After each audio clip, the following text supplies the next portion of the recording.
Allo les amis, j'espère que vous allez bien et aujourd'hui nous nous retrouvons pour un tout nouveau thread d'horreur.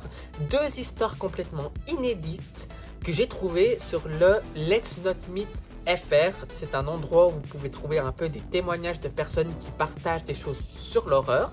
C'est des histoires qui sont creepy l'une et l'autre. Vous allez me dire en commentaire laquelle vous préférez. Nous, en attendant, si tu veux me suivre sur les réseaux sociaux de la chaîne, je te laisse, c'est en description. Et aussi, n'hésite pas de liker, de partager, ça aide à référencer la chaîne et le travail que je fais, mais aussi ça aide à faire connaître la chaîne à plein d'autres personnes. Et n'hésite vraiment pas de t'abonner et surtout, active la cloche pour ne louper aucune vidéo qui sort sur la chaîne et nous. Allez, c'est parti.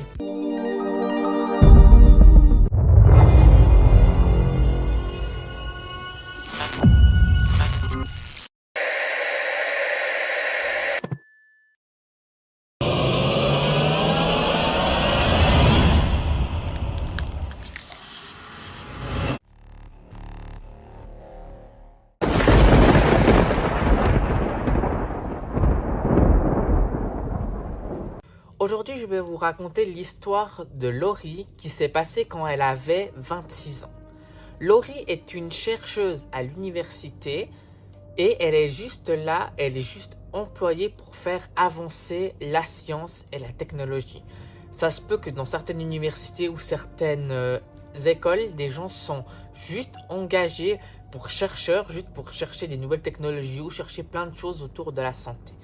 Là, c'est le cas de Laurie. Mais vu qu'elle est très jeune et qu'elle fait très jeune sur son âge, elle est souvent confondue comme une étudiante de l'université où elle est. Un jour, Laurie termine le travail qu'elle avait à faire et se met sur un petit banc pour pouvoir manger le pique-nique, ce qu'elle avait pris pour le repas. C'était une des choses que Laurie adorait faire, c'était de prendre son petit repas et de le manger sur un banc. Tout d'un coup, quelqu'un la tapote sur l'épaule et lui dit « Excusez-moi, est-ce que je peux m'asseoir à côté de vous ?» Ça avait l'air d'être un étudiant et puis Laurie n'était vraiment pas très chaude parce qu'elle aimait vraiment bien s'asseoir sur le banc puis de manger son petit truc pour elle.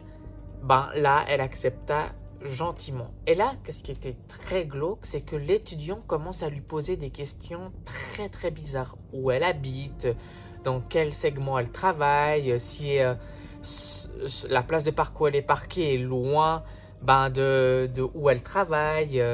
Et là, elle lui propose même d'aller boire un verre avec elle. Ce qui commence à gêner vraiment Laurie. Laurie lui dit tout simplement qu'elle n'est pas intéressée et qu'elle a un copain. Elle prend le reste de son pique-nique et elle va continuer à le manger dans son labo de recherche. Un peu plus tard dans la journée, c'est la fin de la journée, Laurie remballe ses affaires et va jusqu'à sa voiture. Aujourd'hui, Laurie avait décidé de parquer sa voiture à 10 minutes à pied de l'université parce que c'était des places gratuites et les places de parc de l'université sont payantes. Alors Laurie commence tout simplement à marcher. Elle marche tranquillement, sauf que quelques minutes plus tard, elle remarque du coin de l'œil que quelqu'un la suit, mais elle n'en est pas sûre.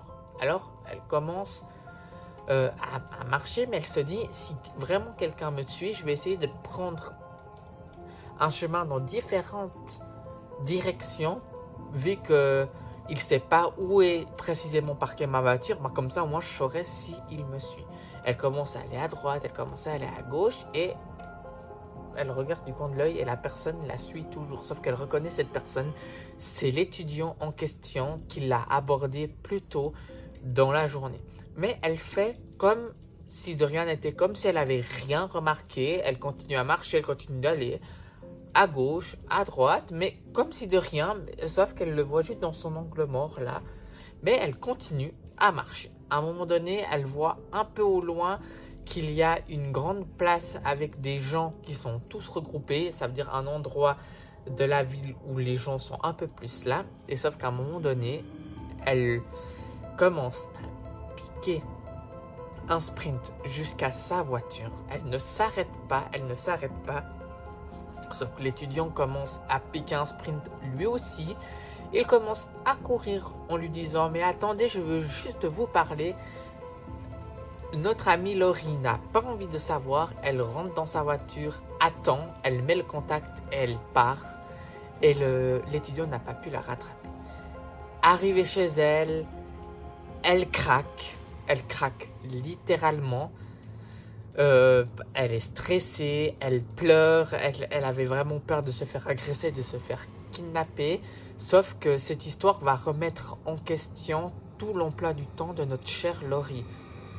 Les temps des pauses, les autres jours, elle ne les passait plus dans le parc en train de manger, mais elle resta enfermée dans son laboratoire pour pouvoir manger son repas. Vous savez que cette chose, peut-être que pour vous, vous voulez juste parler à la personne, mais des fois juste, écoutez les mecs, les filles n'ont juste pas envie de vous parler. Alors, stop, next, laissez-la tranquille, parce que vous voyez qu'à un moment donné, les conséquences, que les personnes ne se sentent pas très bien et doivent remettre en question tout leur emploi du temps, toute leur façon de vivre, parce que vous les forcez. Et ça, c'est vraiment pas très cool. Alors, essayez de mieux agir pour les prochaines fois. L'histoire continue, Laurie continue son petit cursus, elle continue dans la recherche, elle continue à manger cloîtrée dans son laboratoire. C'est vraiment pas la meilleure des solutions, mais Laurie, ça la rassure énormément de faire comme ça. Et un jour, elle se dit, je vais aller manger tranquillement, pourquoi pas, dans la cafétéria. Elle va à la cafétéria là où tous les jeunes prennent à manger le midi, sauf qu'à un moment donné, elle prend son plateau repas et quelqu'un se lève en disant « Hé, toi !»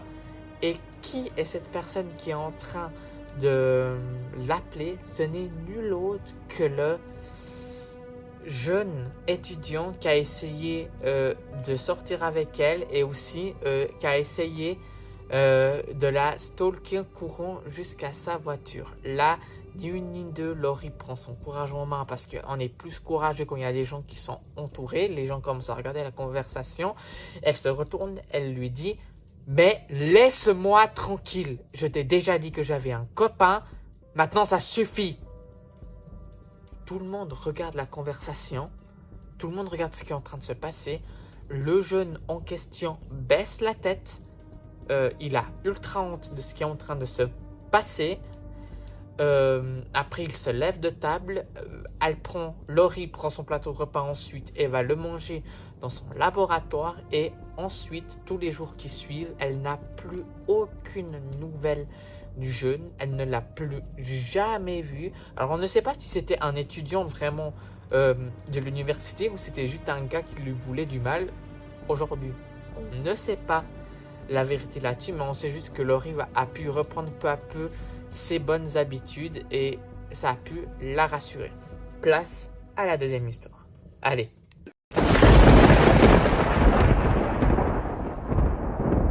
Je vais vous raconter l'histoire de Sophie. Sophie a 20 ans, elle vit dans un complexe d'appartements. Elle vit au rez-de-chaussée et un des trucs dans son appartement, c'est qu'elle a une fenêtre qui donne sur le parking.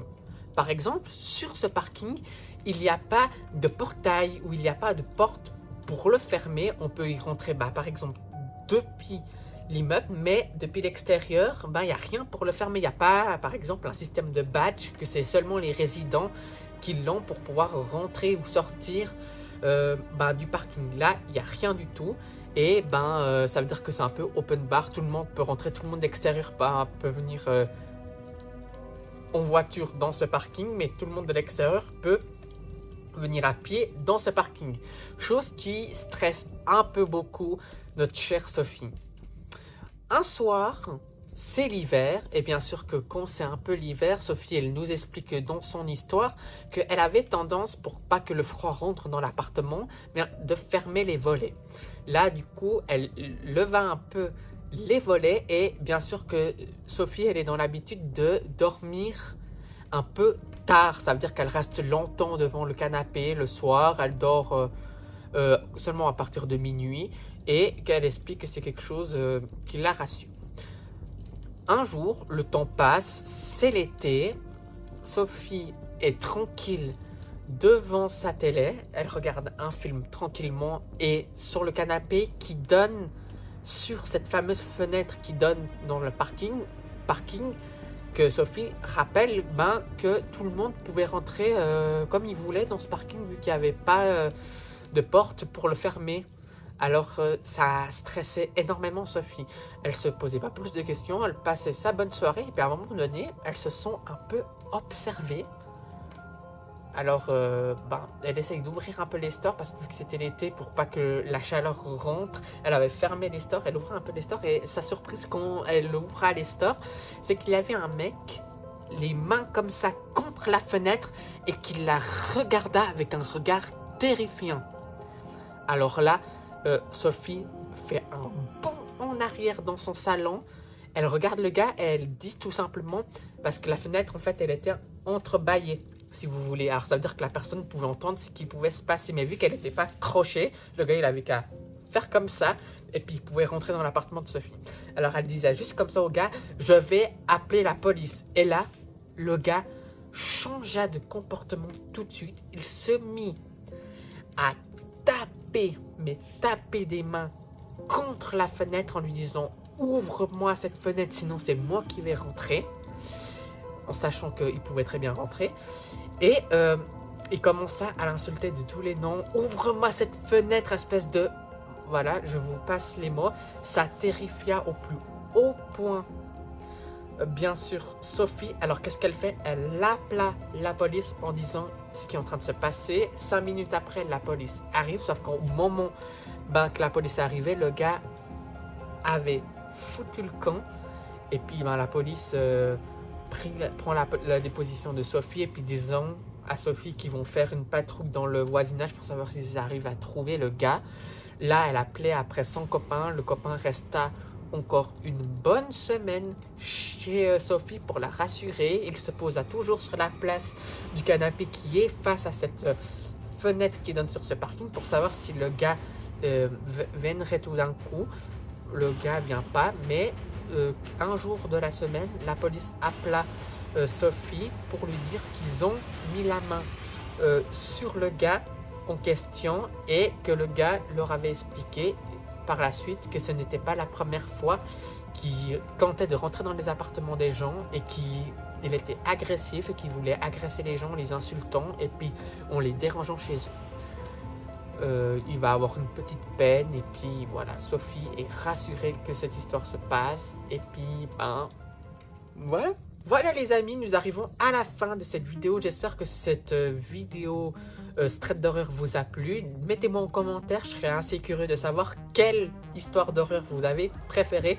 Moi je dois dire que la première était ultra creepy, mais la deuxième m'angoisse. J'aimerais pas vivre au rez-de-chaussée, mais voilà. Si ce n'est pas déjà fait, je t'invite tout bonnement de t'abonner et surtout activer la cloche pour ne louper aucune vidéo qui va sortir sur la chaîne. N'hésite pas de liker et de partager, ça aide à référencer la chaîne et le travail que je fais, mais aussi à faire connaître la chaîne à plein d'autres personnes. Et surtout si tu peux me suivre sur les réseaux sociaux de la chaîne, là où je partage plein de choses, n'hésite vraiment pas, les réseaux sociaux de la chaîne, c'est en description. Et nous on se retrouvera prochainement pour plein d'autres vidéos pour la saison d'Halloween. C'était Kevin, allez ciao tout le monde.